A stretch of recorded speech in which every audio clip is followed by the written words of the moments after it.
네, 오늘의 벙커 특강입니다. 매일 아침 한 번의 강의는요, 현장에서 제가 받은 경영자분들의 질문을 짧게 특강으로 요약해드리는 시간을 가지려고 합니다.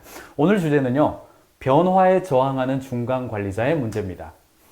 자, 현장에서 가장 많이 듣는 질문 중에 하나가요, 경영자가 어떤 변화를 추구했을 때 팀장급이나 실무자들은 한번 해보고자 하는데 어느 정도 나의 파트너가 되어서 임원이나 또는 부장급 정도가 되는 분들이 그렇게 하면 좀 기존에 해왔던 것들 문제 좀 생깁니다. 그렇게 검증이 안 된 거 그냥 진행하려고 하면 안 됩니다. 뭐 이런 이야기를 하게 되죠. 자, 조직이 커지면 경영자가 CEO가 있고요. CEO가 있고, 자, 지원 조직이 옆에 있죠. 지원 조직이 옆에 있습니다. 그리고 아래로 내려와서 1, 2, 3, 4, 5.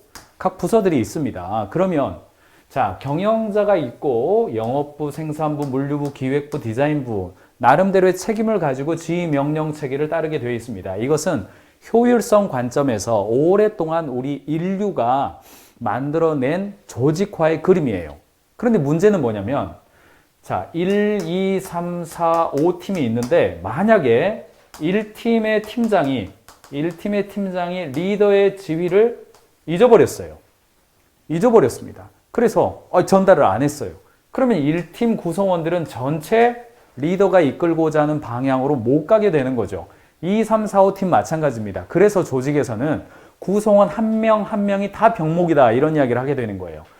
자, 1팀의 구성원 한 명이 우리 회사 이렇게 갔으면 좋겠어요 얘기한다 하더라도 중간 관리자가 전달을 안 해버리면 그것도 병목이 되는 거죠. 그래서 조직에서는 기본적으로 피라미드형 조직.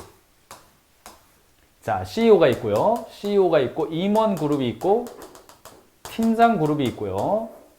팀원 그룹이 있다면, 기본적으로 위에서 아래로 내려갈수록 실행을 강조하게 되고, 아래에서 위로 올라갈수록 결정을 강조하게 되는 거죠. 그래서 위쪽에 있는 결정이 하위에서 실행되도록 하는 데 효과적인 방식이 피라미드형 방식입니다. 이거는요, 굉장히 효과적이죠. 위에서 결정하고 고민하고 고도의 지식을 가지고 뿌려주면 아래에서는 다 일일이 결정할 필요가 없이 방금 들어온 사람이라 하더라도 뭔가를 해야 될지 금방 알 수가 있어요. 내가 고민하지 않아도 위에서 결정 내린 대로만 하면 조직은 크게 문제가 없이 돌아갈 수 있게 됩니다. 문제는 뭐냐면 방금 말씀드렸던 것처럼 중간에서 누군가가 내려보내주지 않으면 마치 우리 심장에 있는 피가 내려가다가 동맥경화증이 생기면 그 다음은 멈춰버리잖아요. 터져버리면 뇌졸중 오고 그렇잖아요. 그래서 지금의 시대에서는 리더들만 고민하는 것이 아니라 구성원 모두가 고민하면서 함께 가자라고 하는 관점에서 어떤 게 생깁니까? 이른바 홀라키 조직이라고 그러죠. 원형 조직, 여기는 하이어라키, 위계 조직, 홀라키 조직, 원형 조직이라는 표현을 써가면서 CEO가 조직의 위쪽에 있는 게 아니라 조직의 심장에 있는 거죠. 그리고 CEO와 연결된 팀장들이 1차적으로 연결이 되어 있고요. 팀장들도 구성원들과 자, 요런 방식으로요. 하이어라키처럼 선이 그어지는 것이 아니라 구성원들 모두와 다 연결이 되는 구조입니다. 자, 요런 식으로 자, 홀라키 조직은 이런 식으로 마치 세포가 퍼져나가는 것처럼 그려나가게 되어 있습니다. 이런 상태라고 한다면 여기에 있는 구성원들 누구라도 CEO와도 서로 이런 식으로 연결이 되기 때문에 병목이 되지 않고 자유롭게 움직이는 조직으로 갈 수가 있어요. 그런 점에 있어서 하이어라키 조직보다는 홀라키 조직이 상호 유기적으로 연결될 수 있고 스크럼도 짤 수 있기 때문에 OKR을 적용하든 TFT를 적용하든 프로젝트형 조직을 적용을 하든 훨씬 효과적으로 갈 수가 있어요. 그런데 최근에는 한 단계 더 나아가서 구성원 한 사람 한 사람이 병목이 되지 않고 모두가 상호 간에 유기적으로 연결되는 어떤 방향성으로 가기 위해서 이른바 네트워크 조직이라는 개념이 있어요. 자, 스티브 잡스가 가장 많이 썼던 개념 아닙니까? 네트워크 조직이에요. 일단 CEO가 어디 있는지 모르겠지만 조직 내에서 일하는 단위가 있는 겁니다. 그래서 여기에서 책임자들이 느슨한 연대를 해요. 느슨한 연대. 여기 있는 사람들은 자기의 상품, 자기의 서비스를 중심으로 뭉쳐 있어요. 나는 아이폰 팔고, 나는 맥북 팔고, 나는 뭐 팔고, 뭐 만들고 어떤 상품 단위로 뭉쳐 있는 겁니다. 거기에 책임자들은 여기 다 있어요. 자, 요렇게 있어요. 그리고 상호 간에 네트워크로 연결되어 있습니다. 이런 식으로. CEO가 어디 있는지 꼭 중요하진 않아요. 그냥 각 상품에 다니는 상품 단위별 책임자가 있어서 그 책임자를 중심으로 움직여요. CEO는 어디 있느냐? 경우에 따라서 CEO가 여기 있기도 하고요. 경우에 따라서 CEO가 이쪽으로 들어가고, 경우에 따라서 이쪽으로도 들어가요. 스티브 잡스 같은 경우는 회사 전체에서 가장 중요한 탁월한 사람들을 불러 모아서 자신이 직접 TF장을 맡으면서 동시에 그 조직의 책임을 맡아버렸죠. 나머지는 어떻게 해요? 거의 위임을 해버리는 겁니다. 이런 구조로 갔기 때문에 애플이 지금까지도 뭐 전 세계 시가총액 1등을 유지하면서 간 거죠. 그런데 이렇게 되려면 어떻게 됩니까? 한 사람 한 사람 구성원, 여기에 책임지고 있는 이 TF장들이 거의 CEO처럼 해줄 수 있는 역량이 있어야 가능하게 돼요. 자, 소개를 한번 드려보죠. 자, 여러분들 경영자라고 한다면요, 이런 방식으로 구성원들의 팀장급 정도면 그냥 서비스나 PO, 프로덕트 오너의 개념이 돼서 프로덕트나 서비스에 대해서 책임감을 가지고 CEO처럼 움직여주는 것 굉장히 중요할 겁니다. 이렇게 되기를 원하실 거예요. 그러려면 그 전 단계에서 어디까지 가야 되냐면 홀라키형 조직. 그러니까 조직의 위계 질서를 뛰어넘어서 어떤 팀 단위 하나하나가 독립적인 책임감을 지고 유기적으로 상호 간에 꼭 팀장 거쳐서 소통하는 것이 아니라 팀장을 거치지 않고도 부서와 부서 간의 소통이 가능한 구조를 만들어야 한 사람 한 사람이 병목이 되는 문제를 해결할 수 있다는 점이죠. 이렇게 돼줘야 돼요. 이렇게 되려면 어떻게 됩니까? 구성원 상호 간의 상호 소통 능력이 있어야 돼요. 그러려면 맨 첫 번째 단위, 자, 하이어라키 조직이 많이 비판을 받고 있기는 합니다만 그래도 구성원들 상호 간에 다 고민하고 다 생각하고 하지 않아도 실수를 예방하고 하이어라키의 형태를 따라서 조금 고민이 부족한 사람도 자기 몫은 할 수 있도록 하는 구조가 피라미드형 구조입니다. 그래서 실행력이에요. 실행력. 조직이 아직 실행력이 받쳐주지 않고 있다. 하이어라키 조직 쓰시기 바랍니다. 하이어라키 조직 쓰는 게 좋아요. 자, 우리는 실행력이 어느 정도는 나와 있고 그 다음 단계인 커뮤니케이션과 소통 능력까지 우리는 좀 갔다. 그럼 홀라키형 조직까지 갈 수 있어요.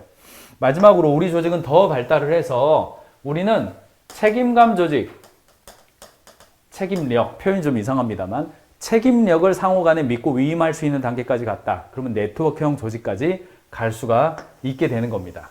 자, 다시 돌아와서 이 질문을 했던 경영자는 저한테 와서 이렇게 좀 방향으로 넘어가고 싶은데 디지털 전환도 하고 싶고 마케팅도 좀 가고 싶은데 기존에 있는 어떤 부장급, 임원급들이 쫙 이렇게 눌러버리니까 그 아래에 있는 팀장들도 소통이 좀 안 된다. 열심히 하고자 하는 팀장들도 좀 어려움을 겪는다. 세 가지를 먼저 보시는 거예요. 하이어라키가 잘 되고 있는가? 아니면 홀라키로 좀 갈 수 있는가? 아니면 네트워크 조직까지 갈 수 있는가? 많은 경우는 여러분들의 경우도 하이어라키의 상태에 아마 머물러 있을 가능성이 높습니다. 그렇다면 두 가지는 반드시 하시면 돼요. 첫 번째, 리더십 살롱을 먼저 하실 필요가 있습니다. 리더십 살롱, 살롱이라는 단어 요즘 나오는데 소그룹의 활동이죠. 소그룹.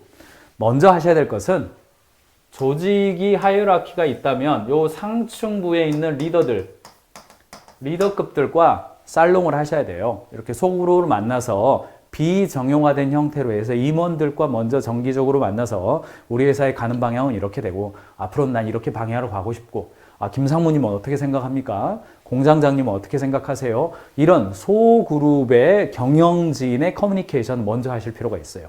요거를 제껴버리고 두 번째 것을 해버리면요. 살짝 조직 내에서 좀 이렇게 어그러지는 경우 많아요. 그래서 관계를 쌓는 겁니다. 리더십 살롱은 기본적으로.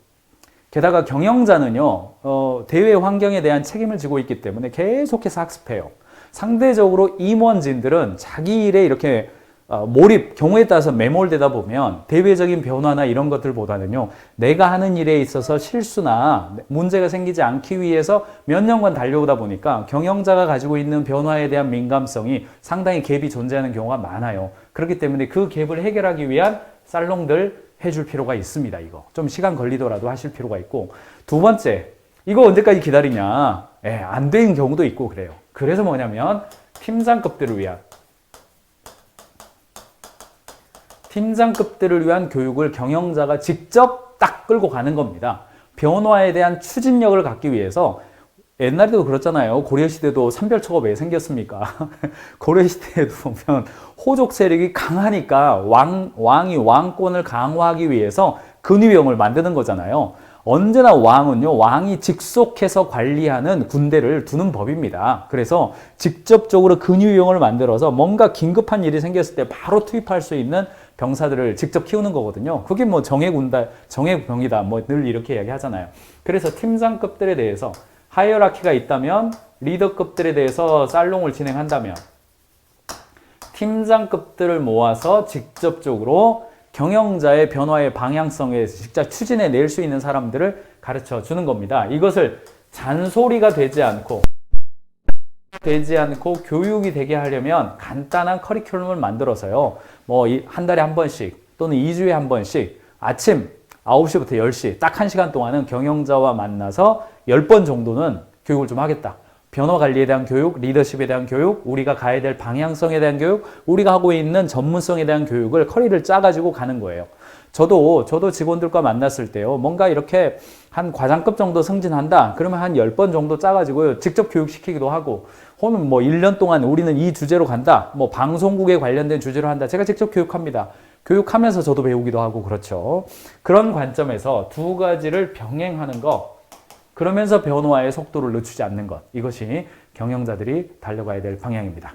오늘의 벙커 특강의 질문은 변화를 해야 되는데 이렇게 좀 저항이라고 표현하면 좀 미안한 표현입니다만 현재 하고 있는 일을 잘 하려다 보니까 변화에 대해서는 익숙하지 않은 관리자들이 생겼을 때 먼저는 우리 조직이 피라미드형 조직인가 홀라키 조직인가 혹은 네트워크형 조직인가 어느 정도 가고 있는가를 좀 보셔야 되고 두 번째 지금 당장의 변화는 두 가지 방향으로 잡으시기 바랍니다. 첫 번째 리더십 살롱, 그래도 리더급들과 그들과 함께 달려왔기 때문에요. 그들과 함께 관계를 쌓고 변화에 대해서 이야기하는 시간을 갖는 것, 소그룹 갖는 것 너무너무나 중요합니다. 그리고 두 번째, 변화의 속도를 늦추면 안 되죠. 팀장급들 모아서 직접적으로 교육과정, 커리큘럼 일정 정도 좀 짜가지고요. 다이렉트로 교육할 수 있고 필요하다면 임원들도 참여하고 싶다 그러면 당연히 참여하는 거고 그렇게 해서 다이렉트로 조금 변화를 이끌어가는 과정들 가보시기 바랍니다. 오늘의 벙커 특강 여기까지 하겠습니다.